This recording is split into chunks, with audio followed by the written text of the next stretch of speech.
Oi, Mayara, tudo bom? Vamos lá de novo, né? Esperando o Christian. Kátia, seja bem-vinda.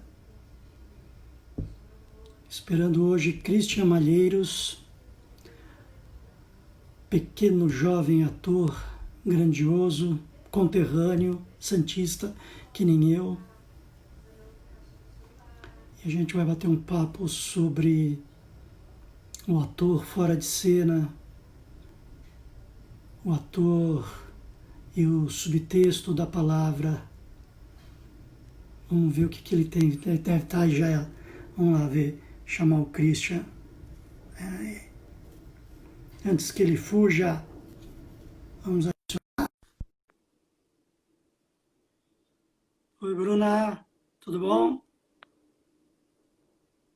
Oi, Christian Malheiro! Luiz Mário Vicente, que O homem saudade. mais difícil desse planeta. É muito difícil, cara. Tô nada, tô facinho agora nessa Eu quarentena. sei. Quem dá mais E, leva. e onde tu tá? Tá no interior? Tô no interior aqui descansando, trabalhando, fazendo tudo que eu posso. E agora é.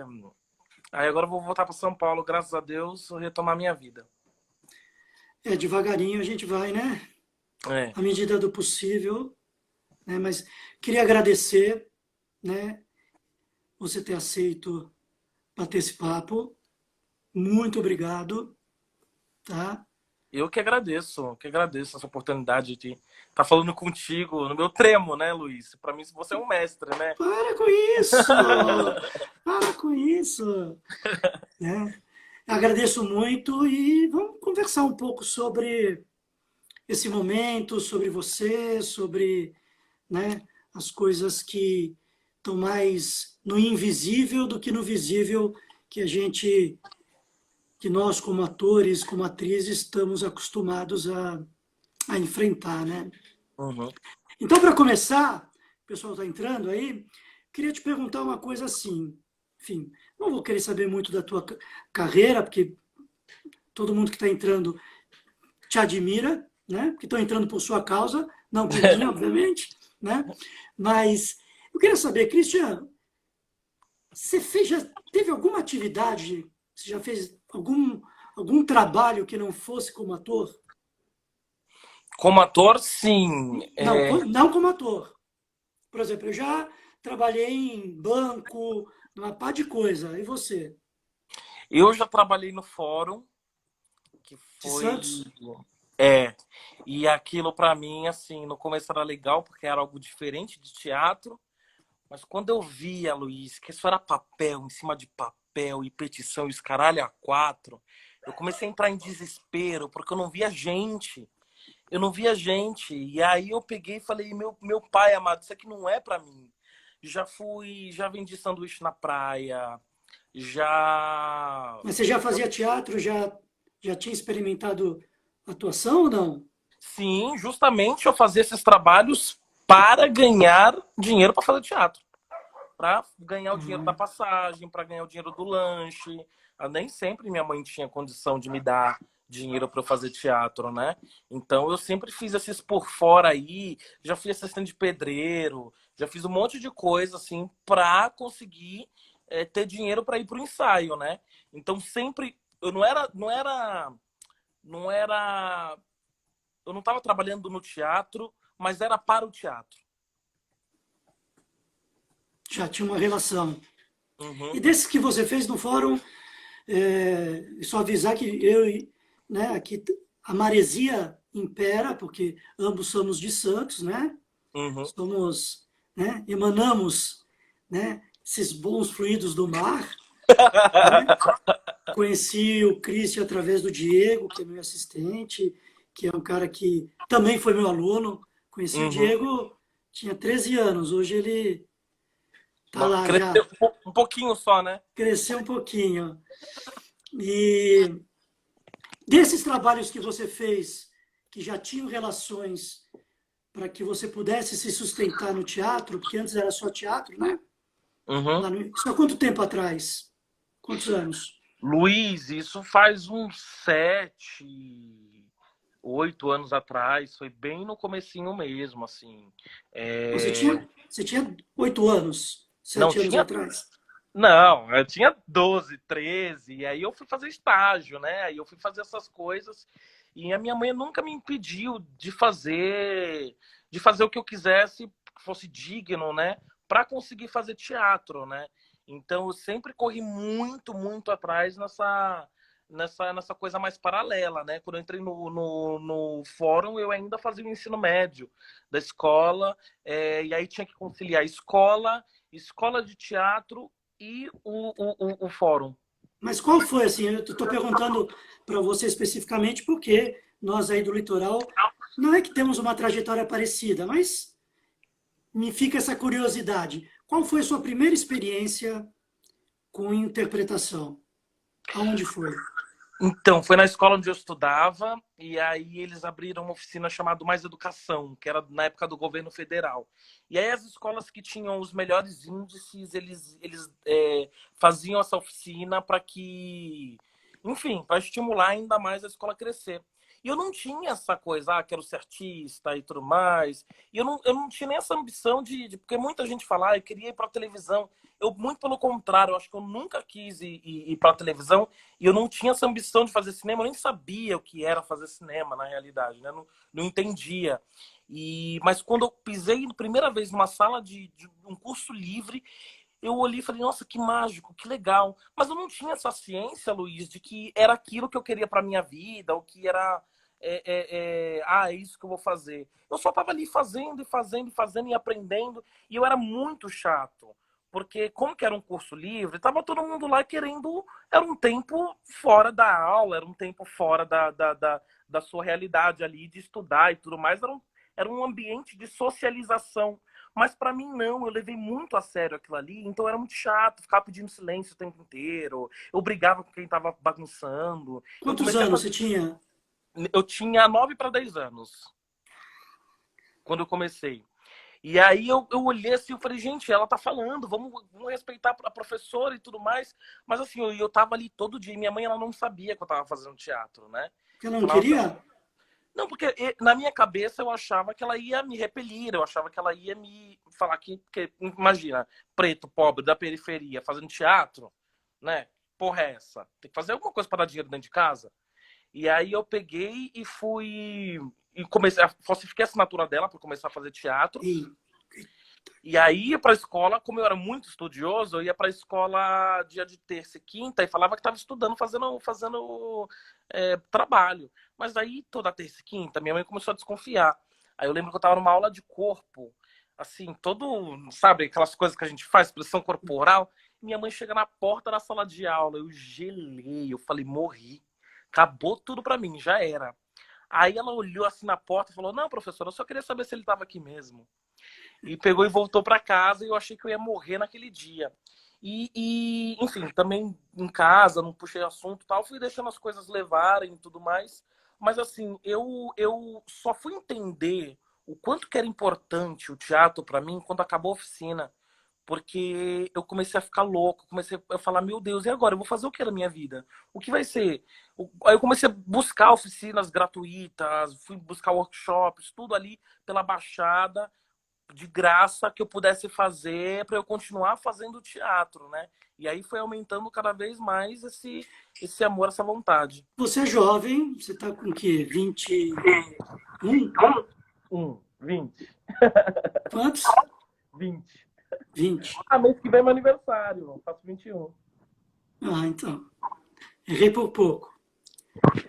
É, você falou que o teatro, que é sobre o ator que a gente vai conversar, em tempos bons e em tempos não tão bons, como é o que a gente está passando, você disse que isso te tocou e você se deixou invadir por algo que você desconhecia na época. Hoje Uhum. você já tem, obviamente, e você tem muito a aprender, como todos nós, um entendimento um pouco mais elaborado sobre o que a arte representa para ti.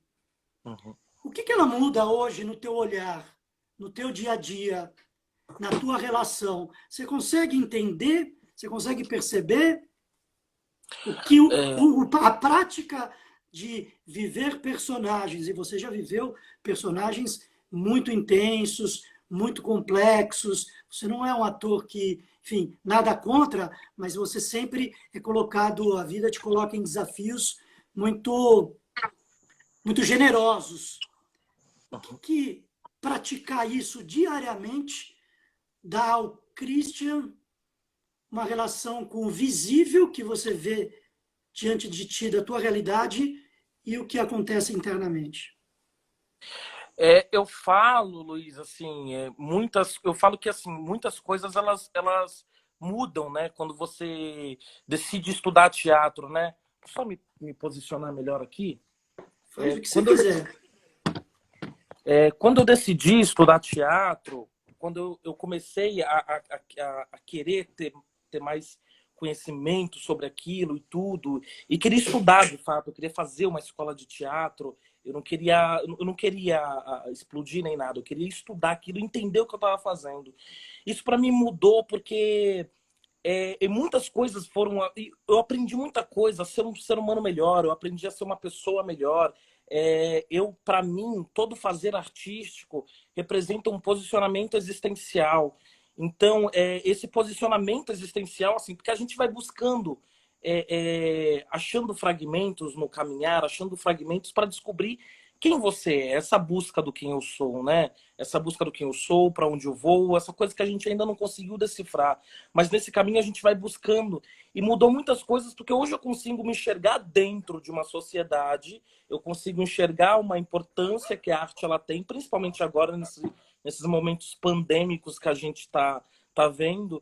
E em questão de relação, hoje eu olho para o outro de uma outra forma. Hoje, além do outro ser o meu material de trabalho, a minha pesquisa, né? Uma das coisas que eu mais sinto falta nessa pandemia é sair na rua e olhar as pessoas e ver como elas se portam, como elas andam, por que elas têm assim, andam assim, por que essas questões que fazem com que elas tenham esse corpo, esse andar, essa aparência, esse olho, as marcas delas. E eu aprendi muito a olhar para o outro. Tem muito a aprender porque eu ainda não estou livre dos julgamentos. Eu ainda olho para o outro com julgamentos. Mas eu consigo...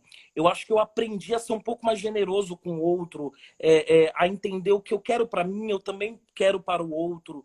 Então, acho que nesse universo inteiro eu aprendi a ser um ser humano mais crítico. Eu me vejo hoje mais crítico, me vejo um pouco mais chato.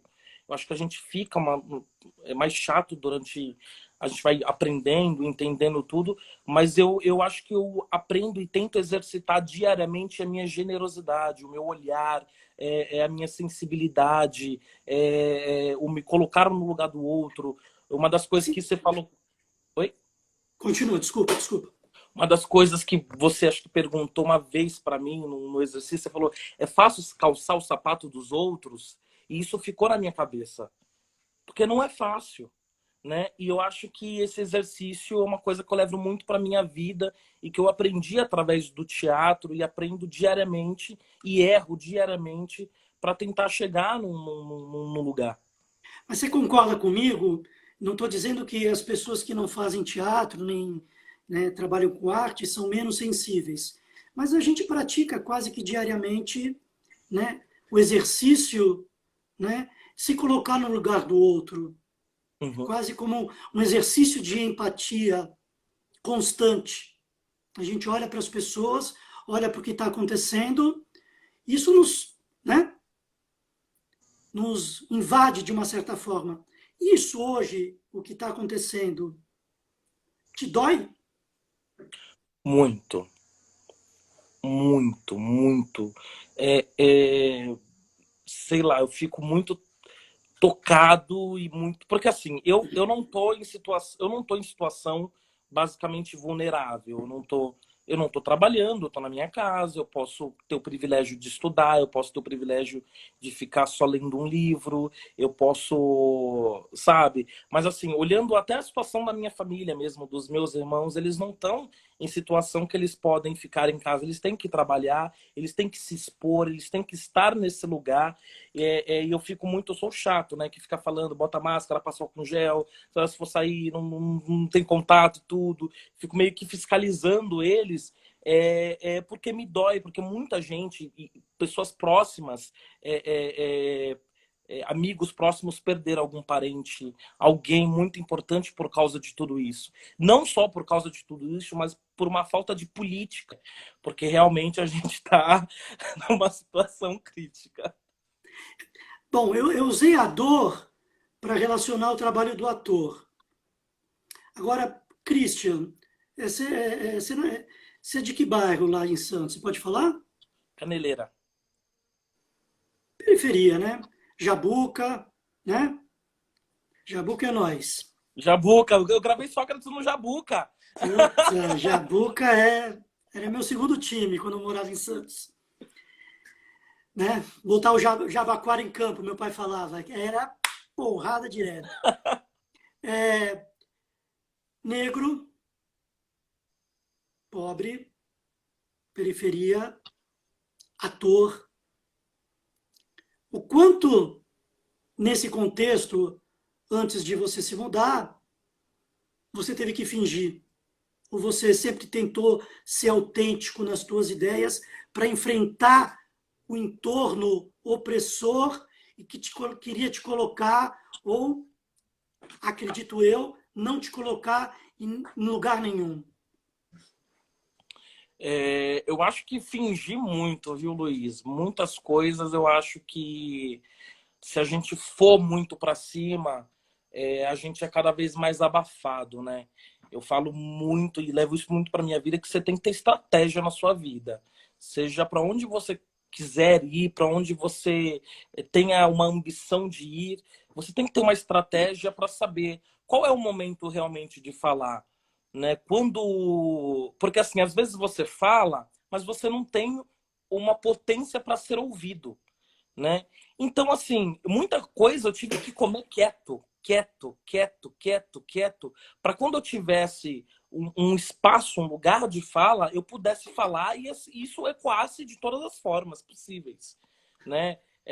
Então, muitas coisas eu tive que me omitir, eu tive que não é fácil, que não é fácil você se omitir, não é fácil você deixar de falar, não é fácil te doer e você ficar calado, né? Muitas coisas em relação a tudo, a racismo, em relação à minha vida, em relação à minha escolha de vida, porque teatro não é uma profissão, é uma escolha de vida, entende? A gente vive num outro universo, a gente vive num outro lugar que não tem tempo, não tem horário, não tem se formou, vai trabalhar, não tem isso. A gente começa estudando e morre estudando, então a gente tá numa outra frequência que às vezes as pessoas não entendem. Então muitas coisas eu tive que entender onde eu tava, que lugar que eu tava e onde eu queria chegar.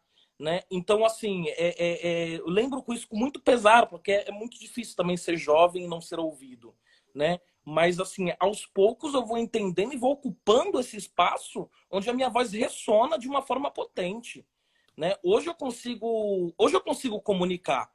Poucos, mas consigo comunicar. E isso que me importa, é por isso que eu luto. Entende? Que eu consiga ser ouvido. Então, muitas vezes, você tem que ser um camaleão e entender onde você vai se mostrar e onde você vai se apagar. Tá, então eu vou te provocar agora no seguinte. Os teus personagens, enfim, os de teatro não, né, conheço poucos, né, sei alguns trabalhos que você fez. Os de série e cinema eu conheço, eles têm uma representatividade, ok? Me corrija se eu estiver errado, tá? Você como ator e com tão pouca idade, já com essa sabedoria que você está, né, colocando para gente, você aceitaria hoje um personagem que fosse o oposto disso? Oposto disso como? Oposto a alguém que lutou como você a buscar o lugar que você está e poder também dar voz a outras pessoas que passaram e passarão. Né? Você aceitaria fazer um personagem, né, que se colocasse abaixo das conquistas que você já conquistou como É, ator, como artista? como artista, Luiz, eu faço tudo. Eu não tenho essa. Eu acho que se toca no meu coração, porque tem isso. Porque se eu me vejo necessário ali, se eu acho que o que me toca, se eu quero falar sobre isso, eu vou falar e vou fazer. Porque eu acho que eu tenho muito a aprender com todos os personagens que venham a passar pela minha vida e muito a contribuir. Se não toca o meu coração, aí eu acho que eu já não sou necessário ali. Acho que já não é legal eu fazer, porque alguém ali vai gostar de fazer aquilo. E aí, aquele lugar é daquela pessoa. Assim, sabe? Então eu vou muito, se eu quero falar sobre isso, eu acho isso importante, mas tem uma regra comigo que eu aplico e toda vez que eu pego um roteiro, eu tento sempre buscar se tem alguma frase racista que não tá, que tá fora de contexto, mas está de uma forma errada, se tem alguma coisa que de uma certa forma fere a minha militância ou fere as conquistas minhas como negro, como periférico, como artista, aí eu tento conversar. Se não é conversável, isso eu não faço, porque eu não posso, nessa altura do campeonato, ir contra a tudo que a gente conquistou até aqui. Isso é um ponto para mim. Mas se o personagem ele é totalmente diferente, eu me coloco o meu instrumento à disposição, eu me coloco à disposição, porque eu acho que a gente vive num mundo muito versátil, né? A gente tem que falar sobre tudo, a gente tem que colocar sobre tudo, porque o nosso lugar quanto artista é de trazer a reflexão. Então, seja qual lado for, se eu estou nesse lugar de trazer a reflexão, de trazer uma pulga atrás da orelha de quem esteja me assistindo, seja em qualquer lugar, eu faço com o maior prazer, sem julgamento nenhum. Quando você falou do texto, né? Quando você pega um texto, um roteiro, né? Tudo. Você sabe, me conhece, sabe que tudo é uma imagem. Não precisa entender claramente o significado. Mas quando você pega um roteiro, ó, esse é o roteiro, lê, tá? Para a gente começar um trabalho, seja lá quem tenha te entregado. O que mais te assusta? Nossa, Luiz, quando eu pego esse roteiro, a única coisa, assim, eu tremo na base. Eu sou medroso. Você sabe que eu sou medroso. Você sabe que toda vez que eu vou começar, toda vez que eu vou começar um trabalho, eu fico louco, eu fico sem dormir, porque eu sempre acho que eu não sou capaz. Eu sempre entro nesse lugar de que é tudo muito grande para mim, que eu não tenho estofo para fazer tudo aquilo. Mas quando eu passo essa crise e começo a pensar o trabalho, é uma das primeiras coisas que eu fico pensando é por que a pessoa escreveu aquilo. Por quê? O que esse cara quer falar? O que essa mulher quer falar? O que? Sabe? Eu começo a buscar nesse lugar. Por quê? Né? Se a gente tem o privilégio de fazer uma peça de um autor vivo, a gente troca uma ideia, né? Mas se eu pego um É, Shakespeare, eu não consigo falar com ele. Ó, Nelson Rodrigues, e aí, me fala por que você escreveu esse negócio aqui, cara? Não dá. E aí a gente tem que ir construindo e entendendo o porquê daquilo, a sociedade, fazendo essa análise crítica, fazendo esmiuçar esse texto, esse roteiro, esse lugar, e também atualizar para uma coisa de hoje, mas uma das coisas que me bate é por quê, cara? Por quê que existe isso? Qual foi a necessidade? O que vibrou aqui para o cara cuspir, vomitar tudo aquilo? É uma das coisas que eu mais me pego pensando quando eu penso no roteiro. e o, e o, e o, e o, e o caminho que você escolhe, né? Cada filme é um filme, cada peça é uma peça, cada direção é uma direção, cada processo é um processo, mas você, na sua particularidade, né, você se apega, ou você procura inicialmente, depois desse susto passar, né, de tentar entender o que esse autor e por que esse autor quis escrever, quais caminhos geralmente você se deixa levar? É, eu faço muito estudo, eu vou muito no estudo da época, né?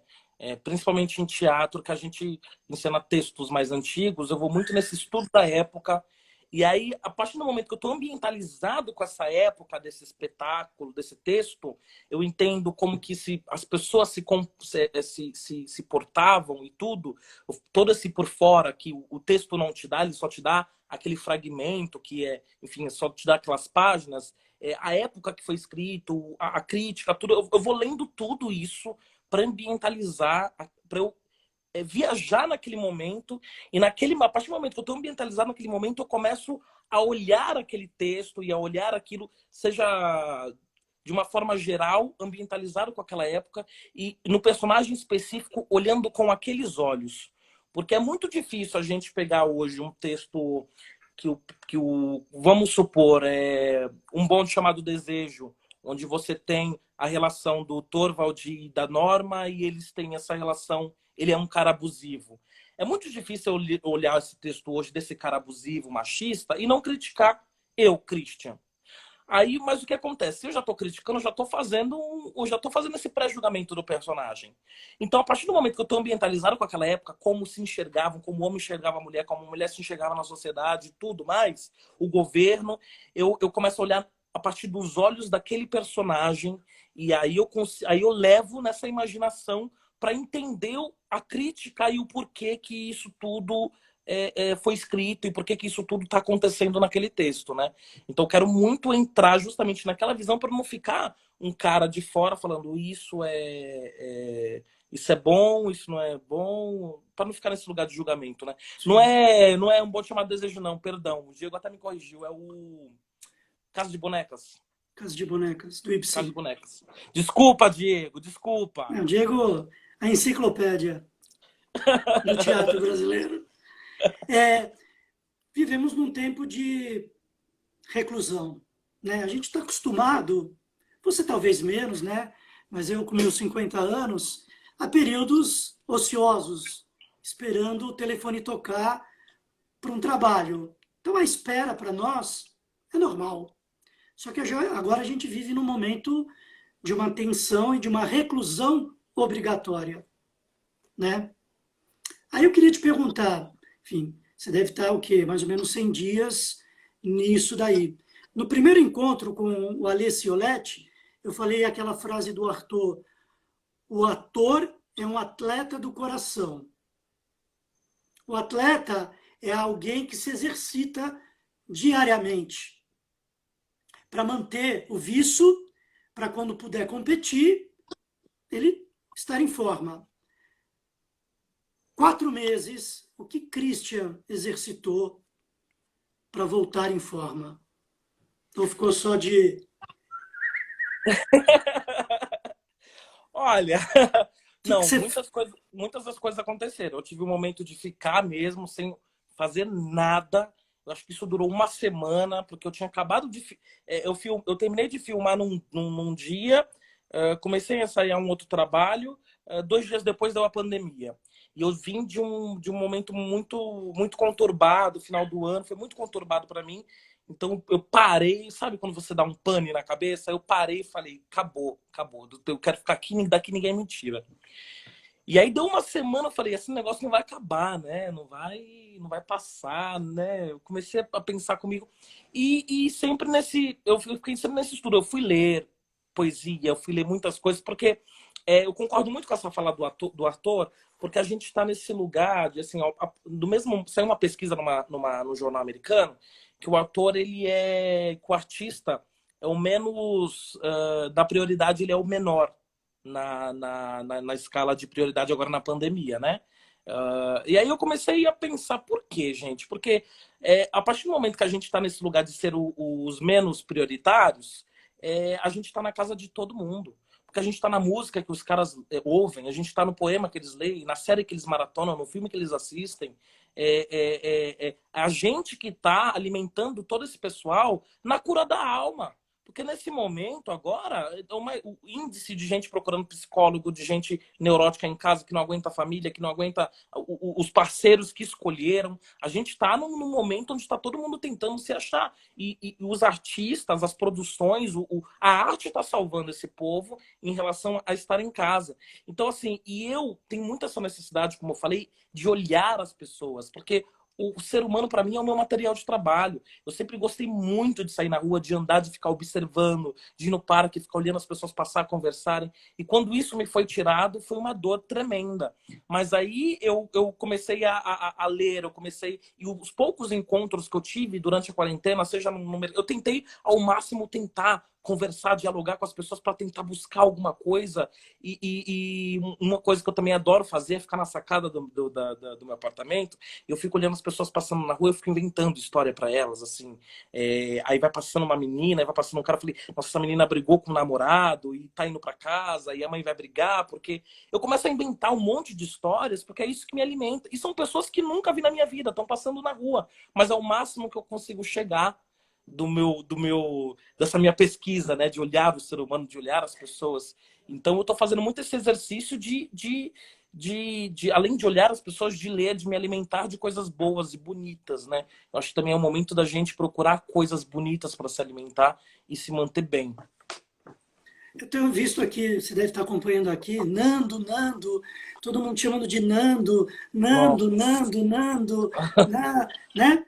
Ou seja, é um personagem que não tem. Até estão perguntando se você saiu da segunda. Eu não costumo responder perguntas ou perguntar, mas é muito Nando aqui. Dá um salve, vamos fazer um papo reto, entra nas ideias, o bagulho é louco, o sentido né? Aquelas paradas todas, né? Mas, enfim, o que é um personagem muito forte, né? O pessoal está pedindo para você dar um salve aí, Salve, né? gente. Nando, salve. Cris é um personagem forte, enfim, né? Por isso que eu falei que você né, é agraciado sempre com personagens. Eu não sei desse último trabalho que você fez, mas tenho certeza que deve ter sido também. Eu sei um pouquinho, mas tudo bem. Mas deve ter sido, é um personagem também que exige muito, né, desse estofo que atores mais experientes às vezes nem têm e que você sempre demonstra nos seus trabalhos.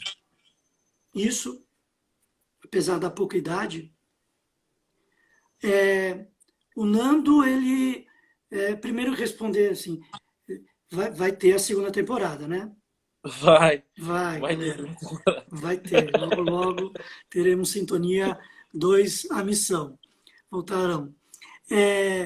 O que isso, como esse menino que trabalhou no fórum, que trabalhou vendendo coisas para se sustentar no teatro, o que o Nando é, não em termos de relação, mas de conquista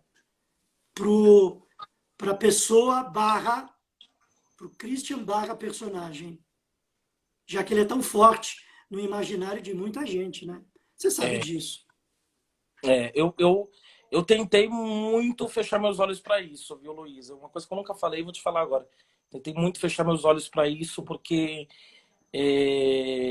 para mim, assim, eu fiz estar lá, né? E eu sou outra pessoa, e eu gosto de ficar escondidinho na minha vida, fazendo as minhas coisas, né? Esse negócio de olharem na rua e te confundirem, e, na real, te confundirem não. As pessoas, elas terem essa coisa de olhar para você e não enxergar a figura que elas viram na tela e de uma certa forma se sentiram próximas, né? Isso para mim era muito assustador, então eu comecei a tentar me fechar, comecei a tentar olhar para fazer uma outra coisa, ser uma outra figura e tudo. Já sou uma outra figura, não sou esse cara. Né? As pessoas, elas se espantam, mas é isso aí. Eu sou um ator, né? Faço o personagem, mas eu tentei muito assim proteger o máximo da minha privacidade, do meu eu, das pessoas que me cercam, de estar ali, de conversar coisas que eu gosto de conversar, de falar, enfim, eu tentei fazer tudo isso para negar mais ou menos essa repercussão que teve o personagem, mas é inegável, teve, mas eu acho que a conquista maior não é nem as pessoas reconhecerem na rua, porque para mim é 15 minutos, Luiz. O novo sempre vem, amanhã vem outro que Sim, história que isso é muito efêmero, isso é muito, sabe, banal, mas o que eu prezo e sempre prezei os depoimentos das pessoas que se identificaram muito com esse personagem. Porque eu recebia comentários, olha, eu tinha uma vida assim, meu parceiro era do crime, isso, aquilo, e eu perdi ele, olha, meu marido saiu, que não sei o quê, olha, eu já fui essa mulher desse cara, não sei o quê. As pessoas se reconheciam num grau que isso para mim era muito bonito de ver, e muito doloroso, porque eram depoimentos muito dolorosos, né? Ou de gente que perdeu, ou de gente que ou tá preso, ou isso, aquilo, muitas coisas aconteciam, e isso para mim era o lugar das pessoas se identificarem em algum ponto, sabe, com esse personagem. Porque é um marginal, é um cara, é um bandido, né? O cara ele faz coisas ilícitas, mas as pessoas, elas de uma certa forma torciam para ele porque tinha uma humanidade ali de ter uma família, de ter uns amigos, de ter isso, que é uma coisa que eu sempre bati muito o pé e quis muito preservar isso. Eu falei, esse cara não vai ser um serial killer, esse cara não vai ser um bandido, e aí, mano, isso aqui. E a Gi, você lembra muito disso, porque você também batia muito nessa tecla, e foi uma coisa que eu levei sempre muito comigo, e o Johnny me apoiou muito, que é o grande cara por trás de tudo isso. Então, assim, isso é uma coisa que eu sempre quis defender, porque o cara, ele é humano, sabe? Ele é aquilo. Mas o que me toca muito é essas pessoas se identificarem. Tem um cara que eu lembro bem remotamente, mas que eu recebia muitas mensagens na época. Ele falou, nossa, depois que eu assisti isso, me deu vontade de mudar de vida. Depois que eu ver a trajetória desse cara, depois que eu ver a minha vida passando na tela, eu senti vontade de mudar de vida. Eu tô tentando mudar de vida, Cris. E depois disso, eu olhei e falei, caramba, esse é meu ouro. Esse é meu ouro. Isso é o que eu levo comigo desse personagem e do Sócrates, das pessoas que se identificam. Porque se eu fiz alguma coisa e ok, passou. Entende? E até os comentários negativos, Luiz. Eu não levo os comentários negativos como uma ofensa, não. Imagina. Não, isso. Porque se a pessoa ela se sentiu na vontade de falar mal, é que alguma coisa mexeu. E que bom que alguma coisa mexeu. Eu não quero que fique estático, que mexa para bem, que mexa para mal. Eu só quero que mexa. Eu queria falar de uma coisa. Você falou que trabalhou que me chamou mais a atenção. Trabalhou no cartório, né? No fórum. No fórum e vendia Sanduíche na praia. Sócrates foi um trabalho gigantesco, quase que a gente trabalha junto, foi por um triz, Uhum. né? Mas tinha que ser. Mas o Sintonia recheou quase que paralelamente, né, aquilo que agora a gente entrega e seja o que for. Uhum. O que valor hoje você dá para aquele menino que vendia para ajudar, tal? Valeu a pena? Você aconselha quem quer conquistar alguma coisa, ter a dignidade de conquistar pelos seus próprios meios, como você fez lá atrás, sem pensar que um dia seria Sócrates, Nando, e seja mais o que for vir pela frente? Sim, e não olhando nem essas conquistas assim, Luiz, porque elas poderiam nunca terem existido, sabe? Eu poderia nunca ter feito Sintonia, nunca ter feito o Sócrates, apagando tudo isso, sim, porque quando eu decidi ir para São Paulo que eu queria viver um sonho, pode ser mais banal do mundo. Eu vou abrir meu coração aqui. Eu fui para São Paulo para fazer teatro e trabalhar no McDonald's. Eu fui para São Paulo assim, com essa coisa, eu tava com isso na minha cabeça. Eu falei, o teatro não vou chegar lá, não vão olhar para mim, vão falar que eu sou um gênio maravilhoso, lindo, enfim, não vão falar isso de mim. Entende? Eu tinha plena consciência disso. Mas eu quero fazer teatro. Já que eu quero fazer teatro... Só cortando aqui, ó. Tem uma pessoa perguntando, qual é a dica para quem quer fazer um personagem igual que você? É o que você fez. Ir para fazer teatro, para estudar. Não Para é? fazer teatro. Não é para Exatamente. ser famoso. Não. Não, e eu não queria nada disso. Tanto que, assim, no teste do Sintonia tem uma coisa muito interessante, que a Lê me convidou e eu não fui no teste. Eu fui no teste uma semana depois, porque ela falou, olha, eu vou aí te buscar se você não vir.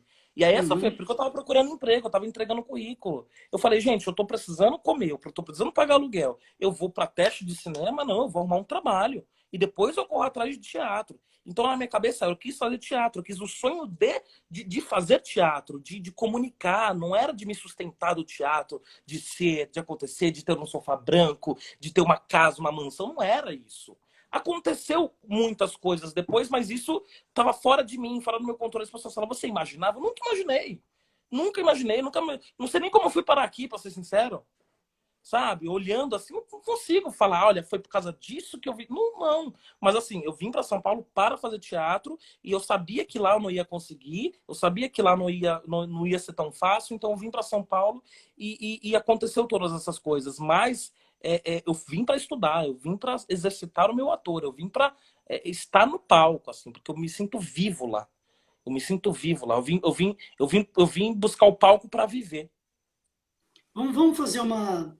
A gente não está terminando, mas está quase. Fazer uma situação hipotética. Né? Eu sei que você tem um trabalho agora. Alô, Christian? Tá aí? Travou. Acontece nas melhores famílias.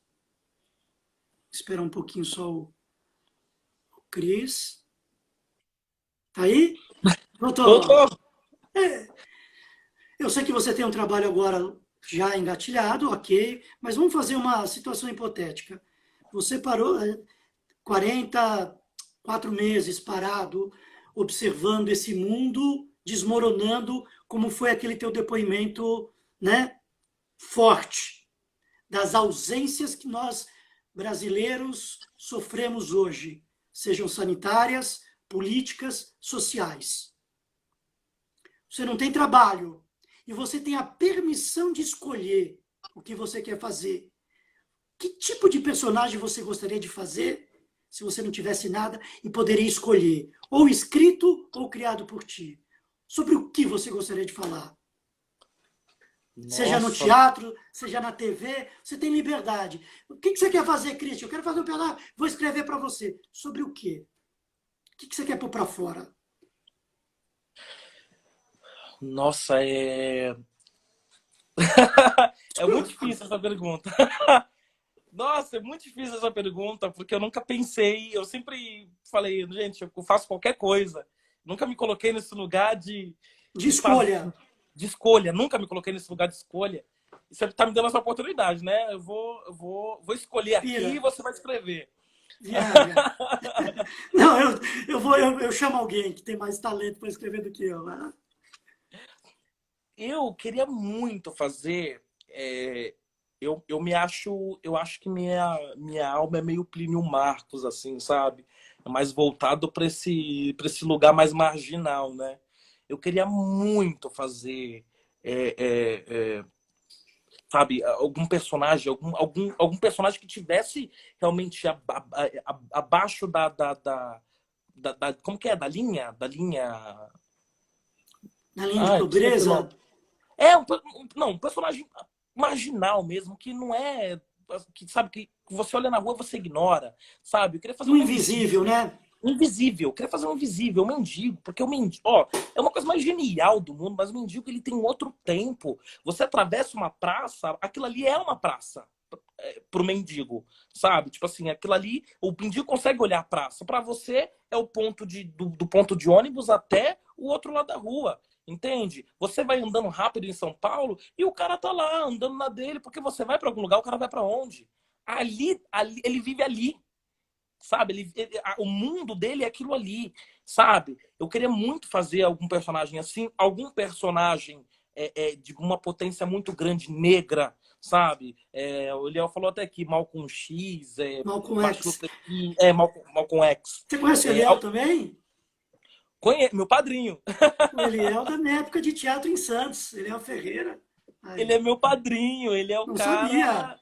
É, Aí, meu padrinho de Eliel. teatro, é o cara que me Tá, incentiva mas espera desde aí. sempre. Mas vamos ficar nesse mendigo. Sobre o que você gostaria que ele falasse Sobre tudo que depois ele desse vê. tempo de opressão, que ainda não terminou, e que ainda talvez, infelizmente, a gente ainda sofra um pouco com isso, sobre o que ele falaria?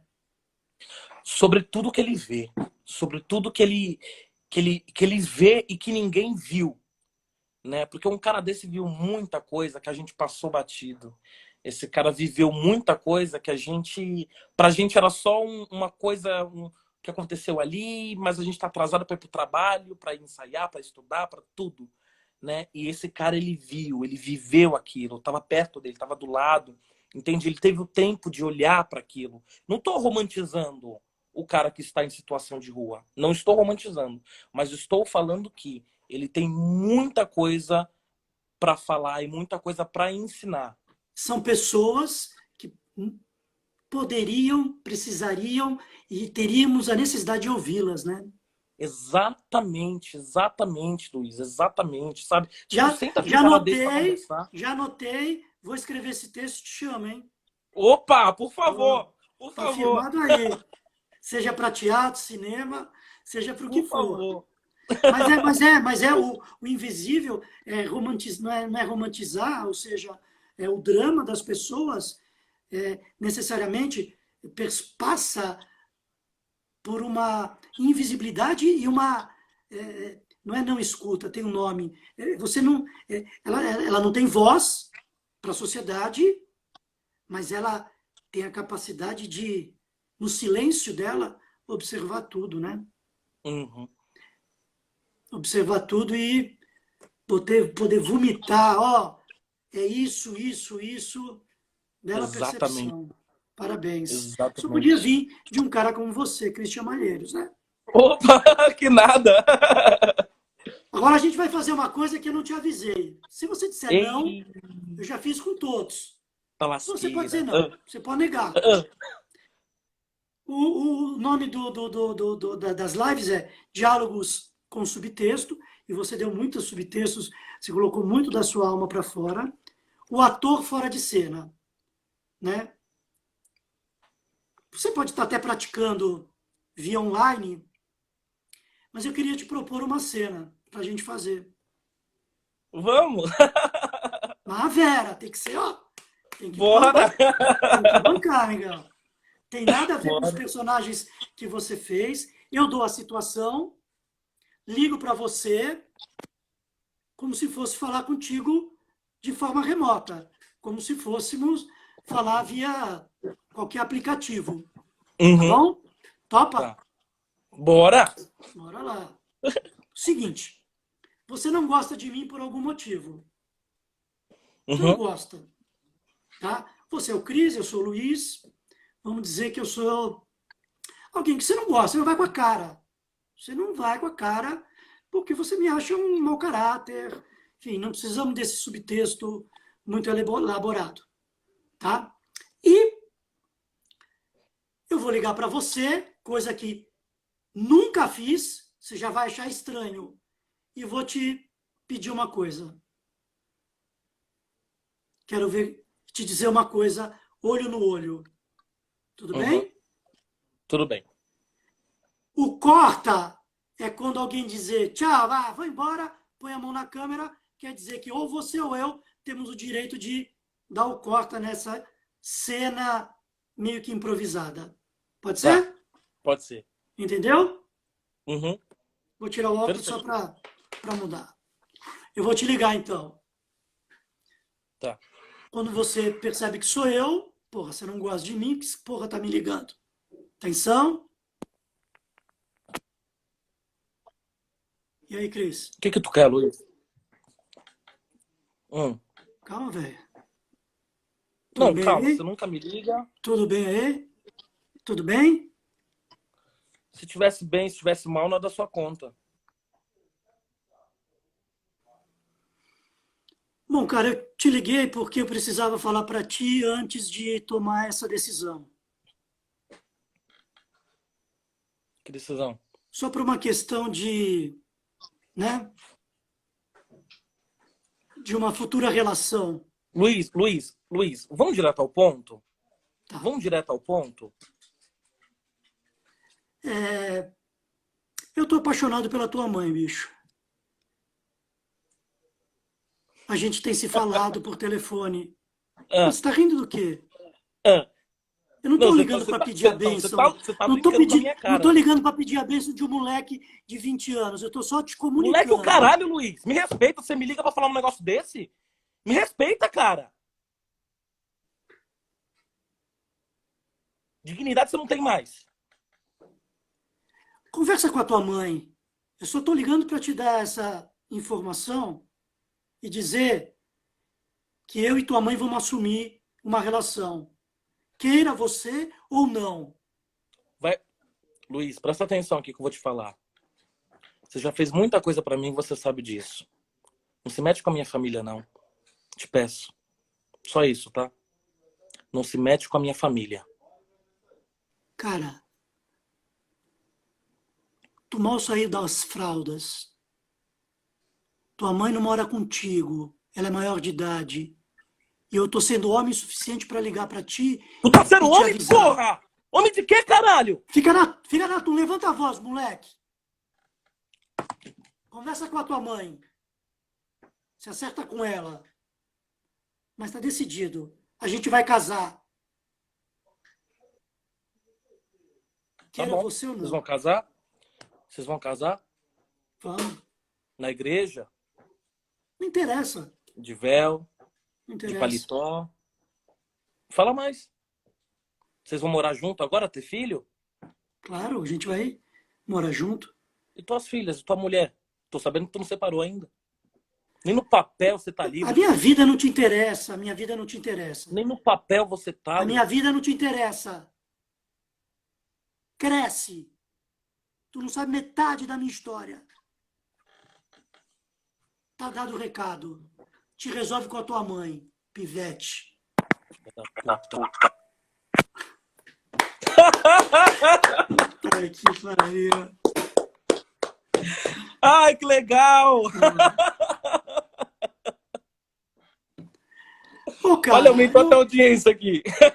agora aumentou. Vamos fazer cena. O bagulho é fazer cena. Vamos botar aí. Ô, Cris, eu queria te agradecer, velho. De coração. Você sabe o carinho que eu tenho por você, tá? E agradecer você disponibilizar essa 1 horinha, né? Eu só tenho chamado, tem vindo aqui, pessoas que me são queridas. Algumas eu trabalhei com elas, outras não, mas que são queridas e que eu admiro o trabalho, né? E você, jovem como é, talentoso como é, só que o talento, uma vez alguém falou, puxa, você tem um dom, você é talentoso. Não, não, não, não, não, não. Estudei pra caramba. Talento não caiu do céu, né? Mas o teu talento é fruto da tua insistência e da tua sensibilidade inata como pessoa, como artista. Então, eu queria te agradecer, te desejar boa sorte aí nessa jornada que você tem pela frente, tá? E que a gente possa se cruzar ainda muitas vezes. Nossa, Luiz, eu que agradeço esse convite. Você tava tremendo na base, porque eu falei, caramba, fazer uma live com o Luiz Mário. Você sabe o quanto que eu te admiro, você sabe o quanto que eu te respeito, o quanto que eu acho, enfim, você é um puta profissional. E, meu, só tenho que agradecer por todas essas inquietações que você trouxe e que você já me deixou aqui fervilhando. E com certeza eu quero muito encontrar mais vezes com você aí por esse caminho. E reclamar da vida, falar bem da vida. Jogar a Obrigado. conversa fora. E jogar a conversa Obrigado, fora. querido. Muito obrigado. Boa viagem. Luiz. Boa viagem. Obrigado. Tá? E eu não vou te desejar sucesso, porque sempre quando você falava, eu falava, é só uma fase. Falava, estuda, continua estudando. Quem sou eu para te dar conselho? Enfim, só tenho 32 anos a mais que você. Mas, Muito conselho. mas não é conselho. Conselho fosse bom, eu vendia, porque eu tenho muito para dar. Mas continua assim, para melhor. Porque o que a gente vê, e já sabia, não o que está por fora, mas o que está por dentro, né? Que é o que a gente carrega e a gente alimenta e a gente leva para os personagens. Quando a gente é sincero com você mesmo, isso imprime, você sabe que fica lá e a gente se apaixona. Parabéns. Muito obrigado. Beijo, querido. Beijo, Luiz. Brigadão. Até. Tchau, tchau. Até. Tchau.